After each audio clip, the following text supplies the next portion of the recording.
Téhéran, 28 février 2026.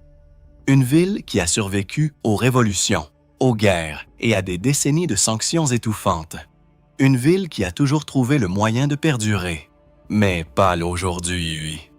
Au cœur de cette ville, dans une enceinte fortifiée, un homme de 86 ans est assis à une table. Une réunion est en cours. Ses conseillers l'entourent à Zétain. Sa famille est à proximité. Son équipe de sécurité l'avait prévenu. La menace était réelle, les renseignements étaient informels. On lui avait ordonné de se déplacer. Ilskroy est resté. Dehors, des avions israéliens étaient déjà en vol. 30 munitions de précision étaient verrouillées sur une seule adresse. Une pièce. Un homme. En moins de 60 secondes, 37 années de pouvoir absolu s'achèveraient en cendres et en ruines. L'homme le plus protégé d'Iran se trouvait à la surface au pire moment. Pourquoi n'est-il pas parti? Pour comprendre l'homme qui a refusé de fuir, il faut d'abord comprendre de quoi il était fait. Ali Hosseini Khamenei est né le 19 avril 1939 à Mashhad, ville de sanctuaire, d'érudits et de profondes traditions religieuses. Dès son plus jeune âge, il s'est passionné pour l'étude de l'islam et la politique révolutionnaire. Le pouvoir ne lui est pas venu à la naissance. Il l'a conquis avec prudence, détermination et persévérance. En 1981, une bombe dissimulée dans un magnétophone explosa lors d'une réunion à laquelle il assistait. L'explosion le paralysa définitivement de la main droite. La plupart des hommes auraient reculé. Khamenei s'avança. En juin 1989, il fut nommé guide suprême de la République islamique, détenant une autorité absolue sur l'armée, le système judiciaire, le programme nucléaire et la politique étrangère de l'Iran. Pendant 37 ans, il n'a pas seulement été un dirigeant, il était le système lui-même. Pendant des décennies, les tensions sont restées gérables. Sanctions, négociations, lignes rouges tracées et retracées. Le monde et l'Iran vivaient dans un état permanent d'hostilité contrôlée. Mais dès 2025, ce contrôle commençait à s'échapper. Le programme nucléaire iranien avait franchi des seuils que Washington et Tel Aviv ne pouvaient plus ignorer. Le développement des missiles balistiques se poursuivait à un rythme soutenu. Des réseaux régionaux de supplétifs, du Yémen au Liban, maintenaient le Moyen-Orient dans un climat de tension permanente. Toutes les tentatives diplomatiques avaient échoué. Tous les avertissements avaient été balayés d'un revers de main. Khamenei a maintenu publiquement sa position de défi. Dans ses récentes déclarations, il a présenté la résistance iranienne non comme un acte politique, mais comme un devoir sacré, un martyr. Malgré des rapports crédibles faisant état d'une santé déclinante, malgré la montée des menaces extérieures, il est resté dans sa résidence du centre de Téhéran. Réunion continue, maintien de la routine, affichage d'une image de force. De l'autre côté du monde, les services de renseignement ne cherchaient plus à le comprendre. Ils le surveillaient pour le trouver. Le travail de renseignement est rarement spectaculaire. Il est patient et répétitif. Il consiste en une lente accumulation de schémas jusqu'à ce que l'un d'eux devienne une certitude. Pendant les semaines précédant le 28 février, les équipes de surveillance de la CIA avaient repéré un signal récurrent. De hauts responsables iraniens se réunissaient à intervalles réguliers dans la résidence de Khamenei, au centre de Téhéran. Même lieu, même horaire, même personne. Ce modèle est devenu une fenêtre cible. Les planificateurs militaires américano-israéliens ont bâti l'opération Epic Fury autour de ce plan.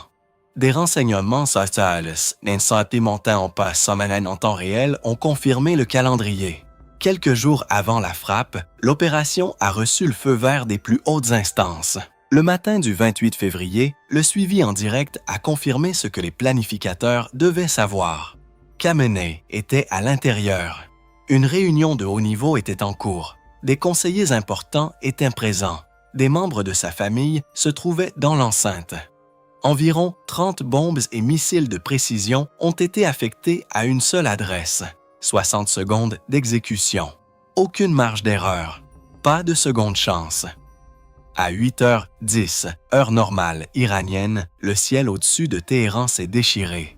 Des avions israéliens ont largué une trentaine de munitions de précision sur le complexe de Khamenei lors d'une opération diurne d'une soixantaine de secondes. 60 secondes, la durée d'une chanson, le temps de préparer une tasse de thé. Assez de temps pour mettre fin à une ère. Khamenei se trouvait à l'extérieur, dans son bureau, au moment précis de l'impact. Les voies d'accès à son bunker souterrain furent détruites avant toute évacuation. Aucune issue ne put être trouvée. Aucun avertissement ne parvint à temps. La frappe a également tué des membres de la famille présents à l'intérieur de la propriété, dont une fille et un petit enfant, ainsi que plusieurs proches collaborateurs qui s'étaient réunis pour la même réunion matinale. Des images satellites ont confirmé par la suite des dégâts structurels catastrophiques sur l'ensemble du site. Téhéran trembla, et pendant un long moment, le monde retint son souffle. Le complexe était encore en flammes lorsque les premiers démentis sont arrivés. Quelques heures après la frappe, les autorités israéliennes ont confirmé l'opération. Le président américain Donald Trump l'a annoncé publiquement, de manière directe, catégorique et certaine. Le guide suprême iranien était mort. Mais les médias d'État iraniens racontaient une version différente. Les agences de presse Tasnim et Mer ont immédiatement réagi, affirmant que Khamenei restait inébranlable, indemne et maître de la situation. La machine de communication de la République islamique tournait à plein régime. Le déni était la première ligne de défense. Des frappes solaires supplémentaires ont continué à se produire à Téhéran tout au long de la journée, rendant la vérification sur le terrain quasi impossible. Des informations contradictoires ont inondé les chaînes d'information internationales. La confusion s'est propagée plus vite que les faits. Mais les équipes de renseignement étaient déjà en train de fouiller les décombres. En fin de journée, heure normale d'Iran, les recherches étaient terminées. Le corps avait été localisé, identifié et son identité confirmée. Le démenti avait duré des heures. La vérité était là depuis le début. Derrière chaque séisme politique se cache une histoire humaine. L'épouse de Khamenei, Mansoureh Khojaste Bagherzadeh, était présente lors de l'attaque.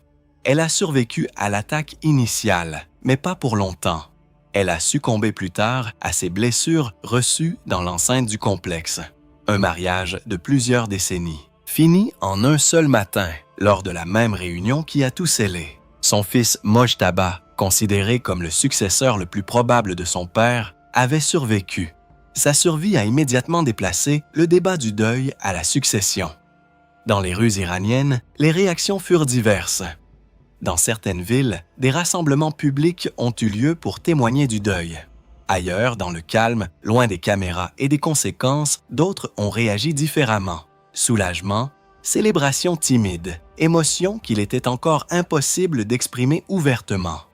Le régime qui s'était défini par l'autorité absolue d'un seul homme allait désormais vivre sa première nuit sans cette autorité. Un vide de pouvoir, fruit de 37 années de gestation, venait de se créer. Le 1er mars 2026, la télévision d'État iranienne a finalement annoncé ce que le monde entier savait depuis la veille au soir. Ali Khamenei était mort. L'annonce le qualifiait de « martyr », un terme choisi avec soin, chargé de connotations religieuses, transformant la défaite en sacrifice. Un deuil national de 40 jours fut décrété, suivi de 7 jours fériés. La République islamique opposa à son deuil des cérémonies et un cadre officiel. Mais la réalité pratique était bien plus fragile. Ces funérailles, prévues sur 3 jours à la Grande Mosquée de Téhéran, furent reportées sine die. Les grèves se poursuivaient. Le pays était en guerre. Le pragmatique Ali Larijani émergea discrètement de l'ombre, figure clé du pouvoir. Du pouvoir, naviguant avec prudence et mesure dans ce vide politique. Mojtaba Khamenei demeurait le principal candidat à la succession. Un conseil de direction intérimaire, comprenant le président Massoud Pezeshkian, a été mis en place pour assurer la cohésion de la République. Cette annonce avait tout changé. Mais cela n'avait rien réglé. Pendant 37 ans, un homme avait été le centre inébranlable de l'Iran.